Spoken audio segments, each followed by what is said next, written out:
Proudly sponsored by hezhez.co.uk, a fast-growing boxing equipment brand that give 20% of all sales on the branded products back to a boxing gym of your choice.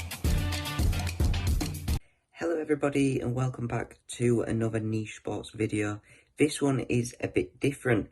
This is the first F1 video on the channel. We've added that to the sports that we cover now, and there'll be regular videos on F1. Including weekly news videos, potentially a podcast in the future.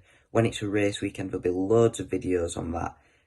So yeah, plenty to look forward to if you are an F1 fan. This week we'll start with what is undoubtedly the biggest news coming out of the sport in potentially a few weeks. Daniel Ricciardo has returned to Formula One, taking Nick De Vries' seat at AlphaTauri. And I think most people will be quite happy about this. Daniel Ricciardo is obviously a fan favourite. He's been in F1 for many, many years, and people love him.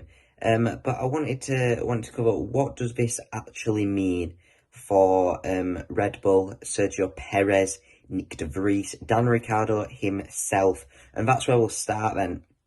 So it's important to remember, yes, Daniel Ricciardo now has the seat at AlphaTauri, but he's technically still a Red Bull driver.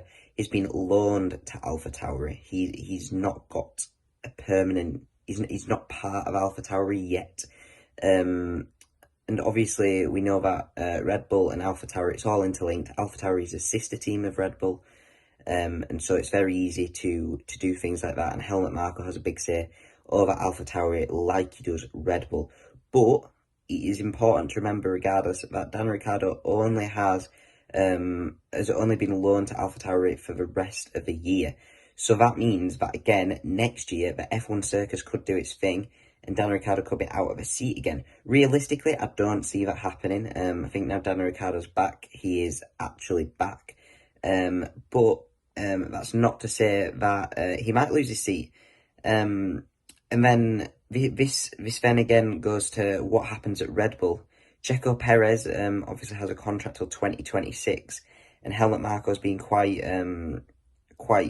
out there in public saying Checo is here for the long run, and that he's not getting replaced.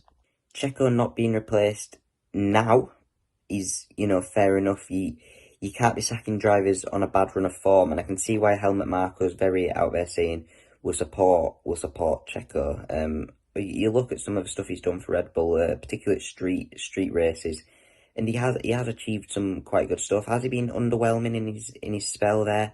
Probably so. But does he deserve a sack? Also probably not. However, it's also to remember, Checo Perez can only do so much. If he continues on this bad run of form, Daniel Ricciardo has a good rest of a season at AlphaTauri, who's to say that Daniel Ricciardo may not take Checo Perez's seat? And it's also important to remember, who is the only driver to beat Max Verstappen in equal machinery? It's Daniel Ricciardo. So Red Bull may want to push Daniel Ricciardo into that seat, and I think mainly from Christian Horner's point of view and the Red Bull team, that is what they want. But it's obviously up to Helmut Marko in the end to decide whether that will happen. So if this were to happen, then we have Sergio Perez without a seat and Nick De Vries without a seat. Now, Helmut Marko made a good point the other day that Nick De Vries is 28. He has a wealth of experience in Formula E, Formula 2, pretty much all the formulas, including now experience in Formula 1. So for him, is this career over? In Formula 1, I would probably say it is.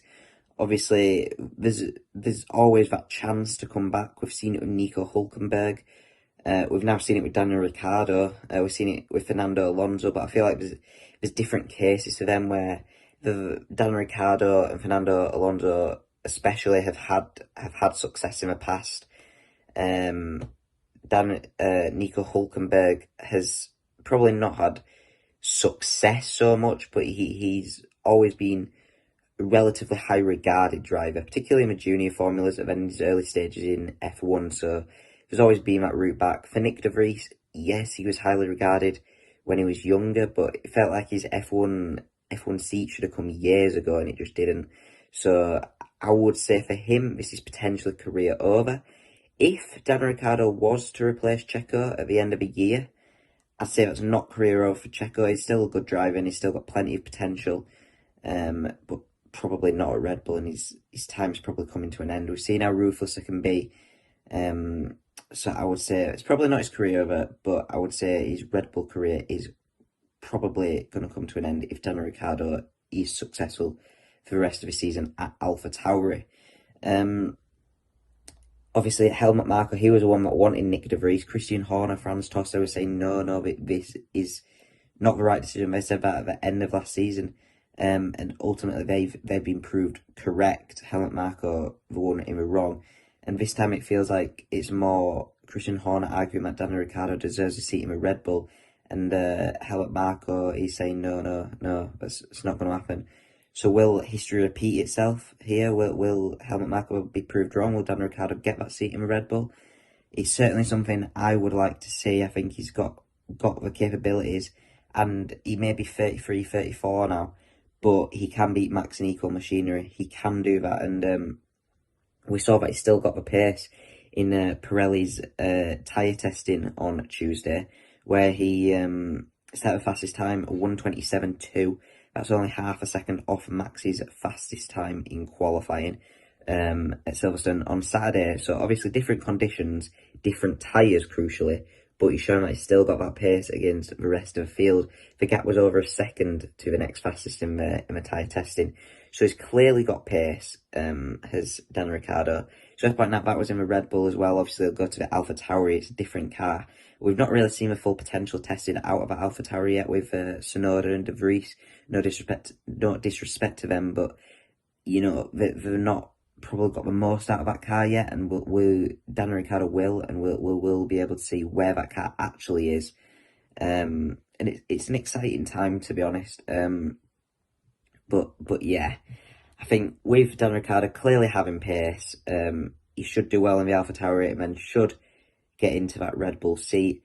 Also, how Red Bull reportedly sacks Nick de Vries, I don't really agree with, over the phone apparently after Daniel Ricciardo's tyre testing.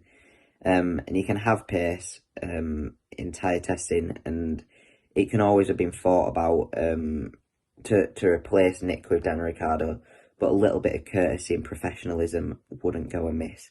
And I feel like that was lax, and Nick de Vries has been probably a bit hard done to, but that is F1, that is this sport, and how it works. It's ruthless and cutthroat. But yeah, the big news then this week, Daniel Ricciardo is back in F1. He replaces Nick de Vries at AlphaTauri and now that is Yuki Tsunoda's teammate.